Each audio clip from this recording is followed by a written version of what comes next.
ఓం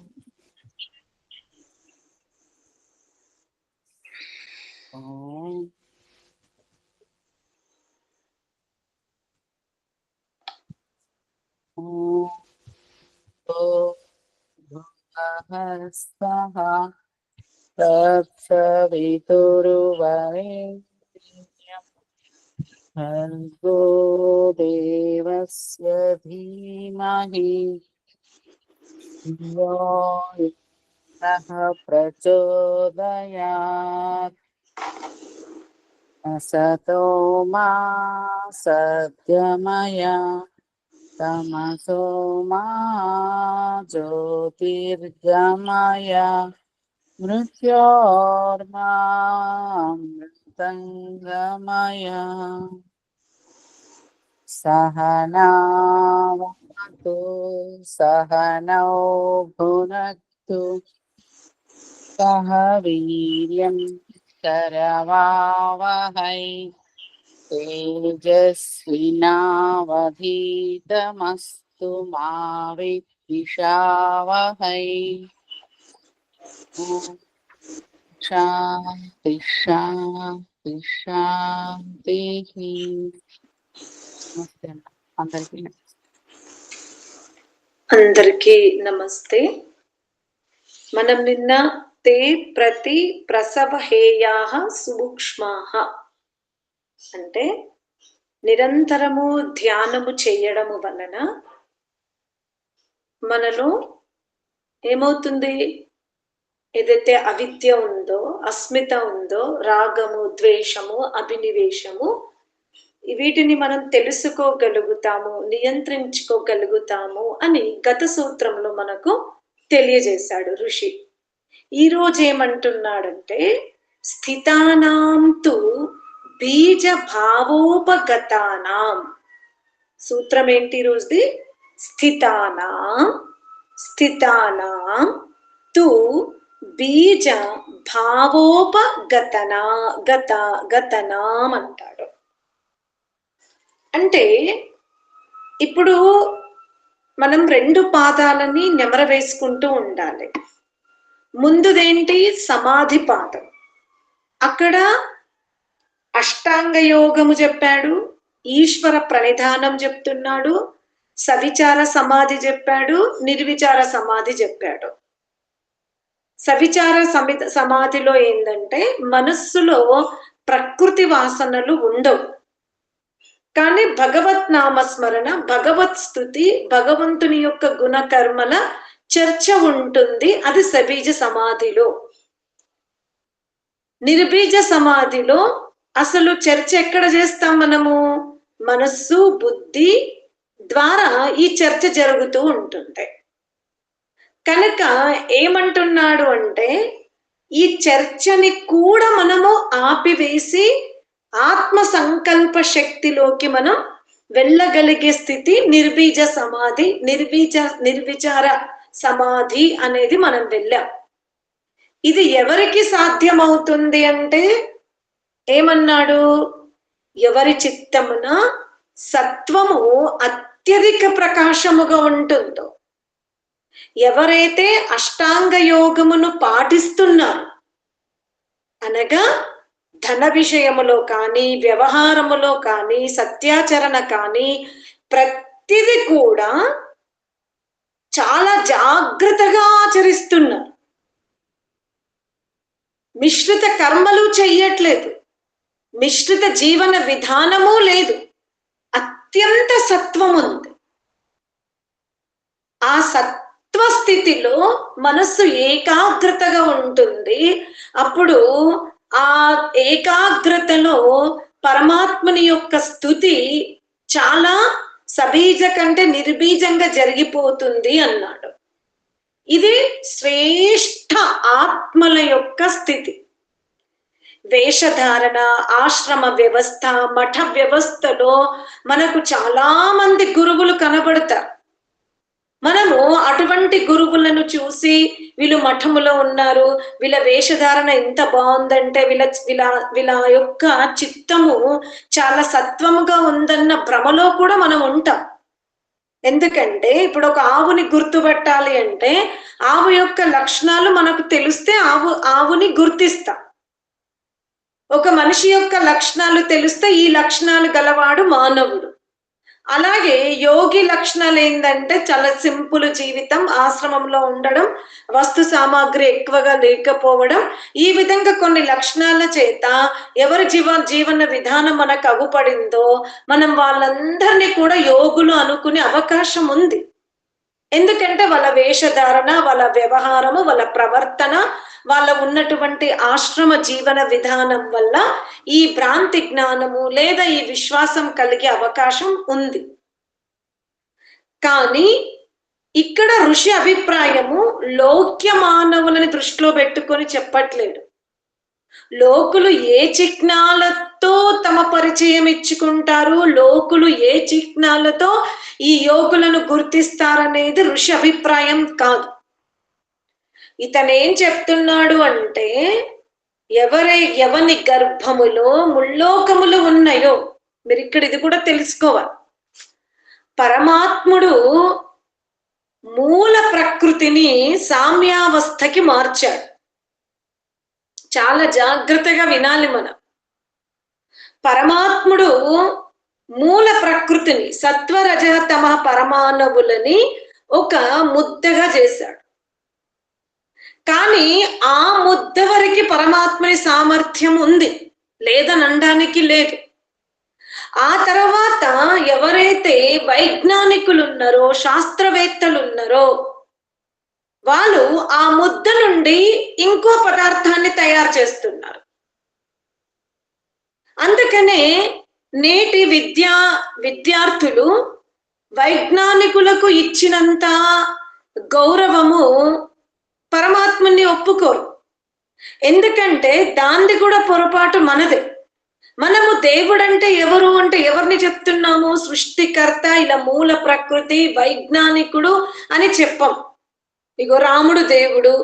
రాముడు దేవుడు ఎందుకు అయ్యాడు అంటే పితృయాజ్ఞ పాలన, చాలా ధర్మాచరణ చేశాడు, సుగ్రీవునకు తన రాజ్యాన్ని తిరిగిచ్చాడు, విభీషణుడికి రాజ్యాన్ని తిరిగిచ్చాడు, సీతాదేవికి అగ్ని పరీక్ష పెట్టాడు, అన్నదమ్ములతో స్నేహంగా ఉన్నాడు, కాబట్టి ఇతను దేవుడు అన్నా. అలాంటి పొలైట్ తో కూడుకున్న వ్యవహారము ఇంకా చాలా మందిలో కూడా ఉంటది. వాళ్ళు ఒక పెద్ద పెద్ద కంపెనీలో జాబ్ చేస్తారు, అక్కడ బాస్ అతను కూడా కొన్ని సిచ్యువేషన్ లో చాలా జాగ్రత్తగా మెదులుకున్నట్టుగా కనబడతారు.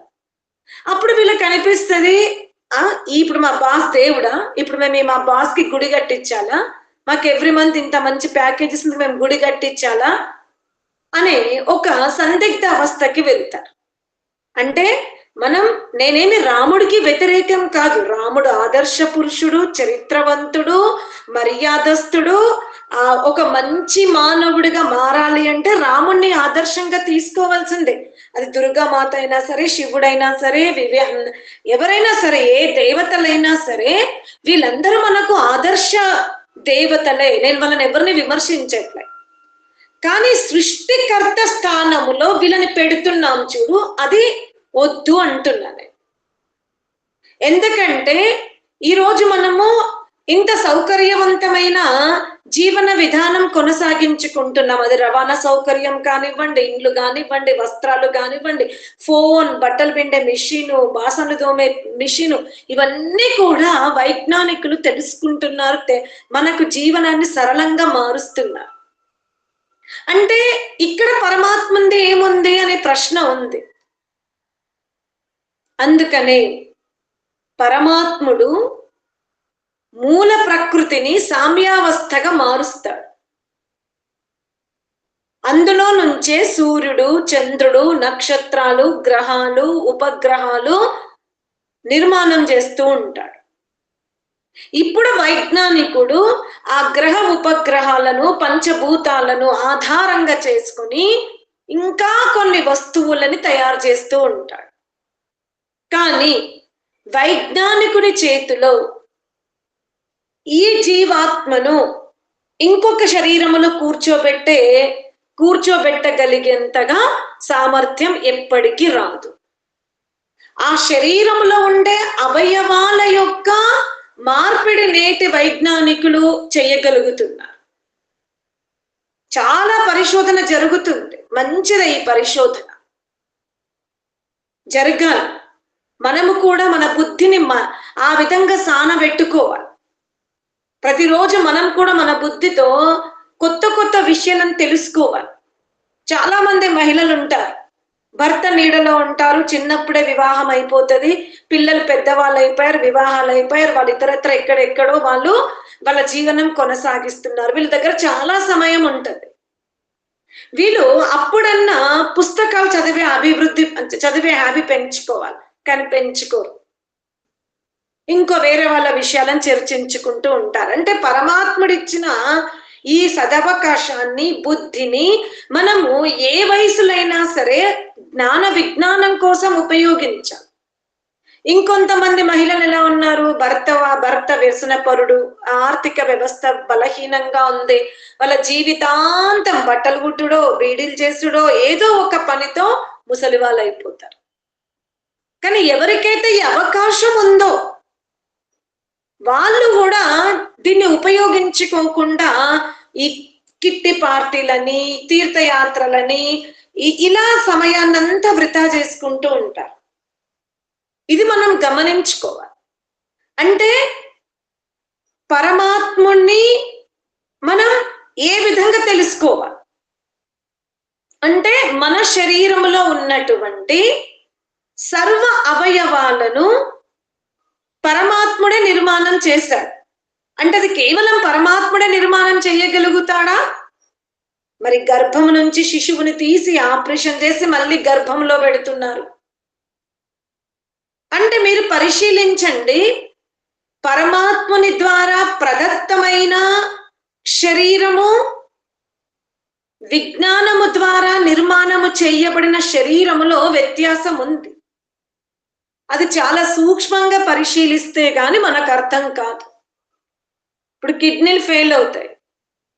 చక్కగా ఎవరైనా దుర్ఘటనకు గురైనప్పుడు వాళ్ళ కిడ్నీ తెచ్చి వీళ్ళ శరీరంలో పెట్టి వీళ్ళ ఆయువు పెంచుతున్నారు. కాబట్టి వైద్యులు ఒక రకంగా దేవతలే. కానీ ఆ కిడ్నీని మూలముగా తయారు చేశాడే ఆ పరమాత్ముని మాత్రం మనం తెలుసుకోవాలి. కానీ మనం ఏం చేస్తున్నాము, పరమాత్ముడు అంటే కృష్ణుడు, భగవద్గీత అని చెప్తాము, ఇలా వీళ్ళని తీసుకుంటున్నామే తప్ప పరమాత్ముడు అంటే స్కంభుడు, యహ సూర్య, ఎవని గర్భములో సూర్య చంద్ర నక్షత్రాలు, మూల ప్రకృతి, పంచభూతాలు, పంచ తన్మాత్రలు వికసింపబడుతున్నాయో, జీవుడు కర్మఫలాలను అనుభవిస్తున్నాడో, మోక్షధామ సుఖాన్ని అనుభవిస్తున్నాడో అతను పరమాత్ముడు. మరి ఆ పరమాత్ముల్ని మనం ఆస్వాదించాలి అంటే, ఆ పరమాత్ముని మనం తెలుసుకోవాలి అంటే చిత్తమున అన్య విషయాలు రాకూడదు. అప్పుడే పరమాత్ముని యొక్క స్వరూపం మనకు గోచరం అవుతుంది. మరి చిత్తమున అన్య విషయాలు ఎలా కనబడకుండా ఉంటాయి అంటే, పరమాత్మనే కనబడాలి అంటే చిత్తమును శుద్ధి చేసుకోవాలి. చిత్తము శుద్ధి కావాలి అంటే మనం జన్మాంతరాల నుండి చిత్తమును భోగ ప్రవృత్తి కోసం ఉపయోగించుకున్నాం. ఆ ప్రవృత్తి ఉండదు. ఇప్పుడు మనము ఎక్కడైనా ఒక గ్రామంలో నడుస్తున్నప్పుడు మీరు చూడండి, వర్షాకాలంలో మీరు గమనించండి, నిన్ననో మొన్ననో చినుకులు పడి భూమి తడిచింది. ఈరోజు వర్షం లేదు, అలానే ఎండ లేదు. మనము ఆ గ్రామానికి, ఆ ప్రాంతానికి మనం అనామకులం. అంటే మనం ఎప్పుడు వెళ్ళలేదు ఆ ప్రాంతానికి, ఆ గ్రామానికి. మనకు కూడా ఎవరు చుట్టూ కనపడటం లేదు. కానీ మనం ఏం చూస్తున్నాము, అక్కడ అడుగులు చూసాం. అంటే మనకంటే ముందు ఈ దారి నుండి ఎవరో వెళ్ళారు అంటే ఇప్పుడు అక్కడ పాదములు ఉన్నాయా, పాదాల అచ్చులున్నాయా?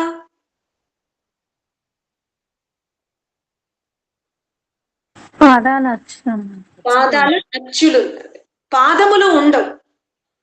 అలాగే మనము జన్మ జన్మాంతరాల నుండి ఉపయోగించుకున్నటువంటి ఈ మనస్సులో ఆ పరిస్థితి ఉండదు, కానీ ఆ పరిస్థితి యొక్క ప్రభావము ఉంటుంది. అర్థమైందా?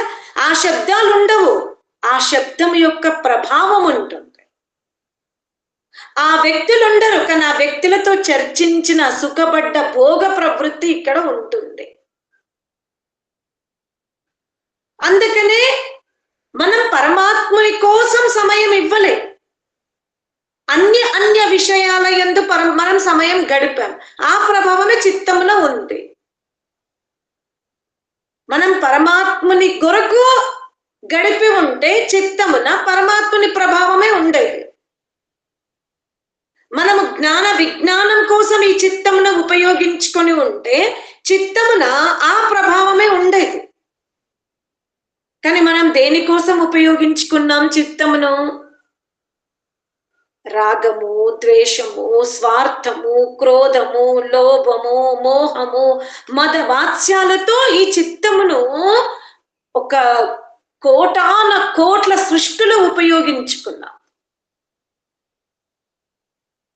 అందుకని ఏమంటున్నాడు ఇప్పుడు, ఈ చిత్తమున వీటి ప్రభావం ఉన్నప్పుడు, వీటి ప్రభావమే ఉంది, వీటి యొక్క అచ్చులే ఉన్నవి, వీటి యొక్క ముద్రలే ఉన్నవి. అవి తొలగిపోతే కానీ నీకు పరమాత్మ స్వరూపం, పరమాత్ముని యొక్క ప్రకాశం, పరమాత్ముని యొక్క అచ్చు, పరమాత్ముని యొక్క దివ్య సామర్థ్యం నీ చిత్తమును ప్రభావితం చెయ్యలేదు అంటాడు. అందుకే ఏమన్నాడు? బీజ భావోపగతాన. ఇప్పుడు ఉదాహరణకి మీరందరూ తల్లులయ్యారు. పిల్లలు వస్త్రములోనే మలమును విసర్జన చేస్తారు. ఇప్పుడు మీరు పిండడానికి కూర్చున్నారు. నిజం చెప్పండి, ముందు ఆ వస్త్రాలన్నింటినీ నీళ్ళలో నానబెడతారా, లేదా ఆ మలమును ముందు తొలగిస్తారా? మనం ఏం చేస్తాం? ముందు తొలగిస్తాం. ఇలా దులుపడన్నా దులుపుతాము, పోకపోతే బ్రష్ నన్నా తీసుకొని రుద్ది అది క్లీన్ అయ్యాక మళ్ళీ ఇంకో బకెట్ లో మనం ఏం చేస్తాము? నీళ్ళల్లో నానబెడతాం. ఒక్క నిమిషం.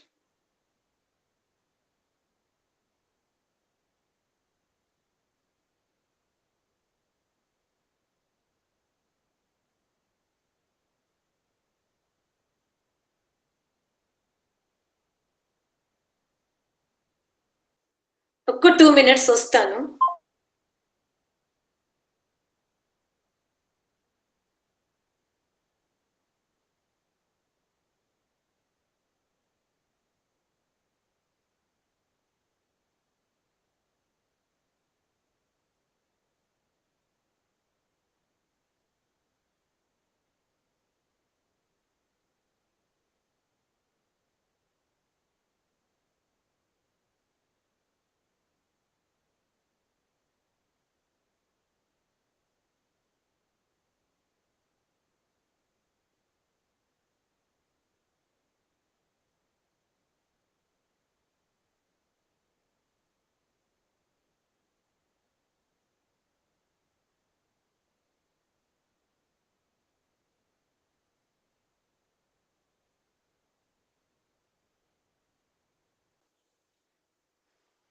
ఏం చేస్తాము మనం? ముందు ఆ వస్త్రంలో ఉన్నటువంటి మలాన్ని తొలగిస్తాము, చేయితో నలుస్తాము. అప్పుడు వాటిని మళ్ళీ మనం నీళ్ళల్లో కాస్త నానబెట్టి మళ్ళీ సర్ఫ్లో నానబెట్టి శుద్ధి చేస్తాం. అంటే ముందు వస్త్రానికి ఉన్న స్థూలమైన మురికిని తొలగిస్తాం. ఆ తర్వాత సూక్ష్మముగా ఉన్న మురికిని కూడా తొలగిస్తేనే ఆ వస్త్రాన్ని మనం తొలగించగా మీరు గమనించండి, మనం సూర్యకిరణాలు పడేలాగా బట్టలు ఆరేస్తే ఇంకా కొంత మురికి వెళ్ళిపోతుంది. అందులో ఉన్న దుర్గంధపు వాసన కూడా వెళ్ళిపోతుంది. అంటే సూర్యుని యొక్క కిరణాలు వాయు ప్రభావముతో మనం చేసిన ప్రయత్నము ఎంత చేసినప్పటికీ, మిషన్లో ఎంత వేసినప్పటికీ ఇంకా సూక్ష్మంగా దుర్గంధం ఉంటది అందులో. బేషక్ ఇప్పుడు కంఫర్ట్ అవి ఇవి ఉపయోగిస్తున్నారు, కానీ మీరు చూడండి ఎంత ఈనాడు తయారు చేసిన ఈ సుగంధ పదార్థాలని మీరు ఉపయోగించుకున్న వస్త్రాలని చూడండి, సూర్యుని యొక్క ప్రకాశములో ఆరిన బట్టల యొక్క వస్త్రాలని చూడండి, వాసన ఎలా ఉంటుందో. ఇప్పుడు కడుతున్నటువంటి భవనాల వల్ల సూర్యుడి యొక్క ప్రకాశం లేదు, వస్త్రంలో దుర్గంధం ఉంది అని మనం ఉపాయాలు వెతుక్కుంటూ వెళ్తున్నాం. కానీ సూర్యుని ప్రకాశములో ఆరిన బట్టల వలె నేడు మనం కనుక్కున్న సుగంధ పదార్థాలు ఉండవు. అది మనం తెలుసుకోవాలి. పోల్చలేము.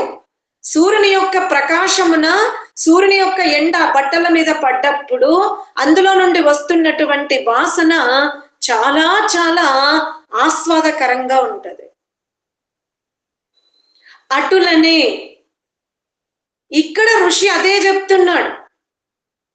నువ్వు ఒక పుస్తక రీడింగ్ చేస్తున్నావు, కర్మలు మంచిగా చేసినావు, ఎవరిని తిట్టట్లేదు, ఎవరి జోలికి పోవట్లేదు, దాన ధర్మాలు చేస్తున్నావు, మౌనంగా ఉంటున్నావు. అంత మాత్రాన,